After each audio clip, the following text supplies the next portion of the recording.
untuk belajar secara individu dimanapun dan kapanpun. Menurut Nasution 1993, sumber belajar berasal dari masyarakat dan kebudayaan. Yang kedua, teori-teori sumber belajar. Yang pertama, teori kognitif. Teori kognitif ini yang melibatkan peristiwa mental yang menekankan pada proses. Yang kedua, teori asosiasi yang dilandasi pada individu. Yang ketiga, teori behaviorisme. Teori behaviorisme ini dilandasi pada tingkah laku, dan di teori behaviorisme ini terbagi menjadi dua proses. Yang pertama, proses stimulus dan respon. Yang keempat, teori konstruktivisme. Teori konstruktivisme ini berasumsi bahwa setiap individu sudah memiliki kemampuan untuk mengonstruksi pengetahuan sejak kecil. Yang kelima, teori Guthrie, salah satu penemu teori pembiasan asosiasi dekat. Yang keenam, teori Gestalt didasarkan pada pemahaman. Sekian, terima kasih. Bismillahirrahmanirrahim. Assalamualaikum warahmatullahi wabarakatuh. Baiklah, di sini saya atas nama Wirwardan akan melanjutkan materi yang disampaikan oleh saudari kita tadi, yaitu saudari Rohimna Ulia Amini, yang dimana materinya mengenai pengertian sumber belajar dan teori-teori dalam sumber belajar. Nah, sekarang saya akan melanjutkan materi mengenai fungsi sumber belajar.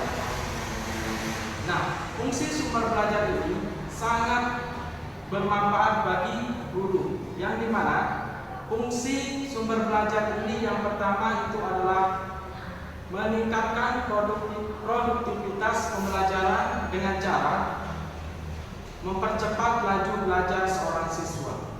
Yang kedua, dapat membantu guru dalam mengoptimalkan waktu di dalam proses pembelajaran.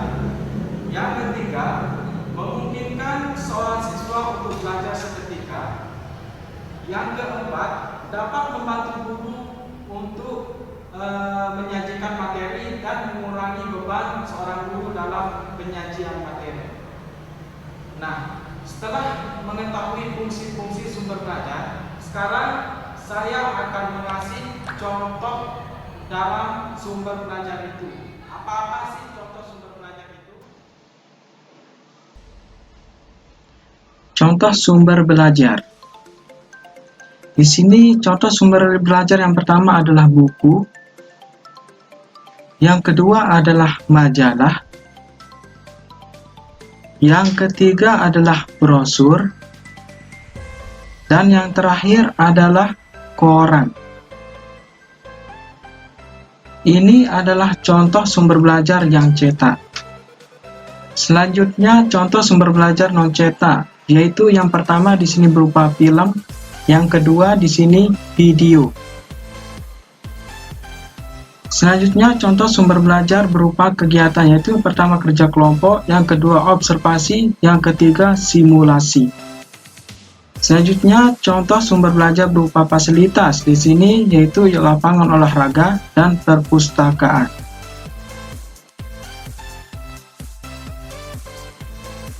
Sekian dari saya materi tentang fungsi dan contoh sumber belajar.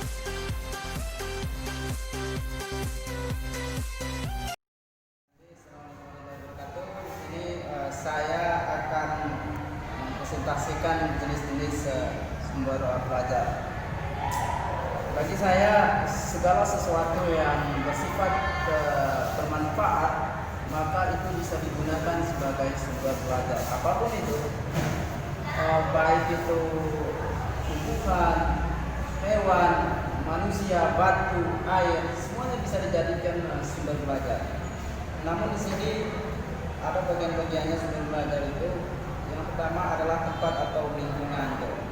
Seperti yang saya katakan bahwa sumber belajar itu bisa bukan dari lingkungan, semuanya itu, karena di sana nanti kan ada ya ada sawah, ada jalan, ada batu, karena dari sana pula lah sumber belajar itu berada dari lingkungan. Yang kedua yaitu benda. Benda itu bermacam-macam, bisa menghasilkan sumber belajar. Apa namanya meja. Nanti dibilang meja ini terbuat dari apa? Dari kayu, dan segala macam. Panjang kan? Jadi itu bisa jadi sumber belajar. Yang ketiga adalah orang atau seseorang yang bisa memberikan ilmu kepadanya.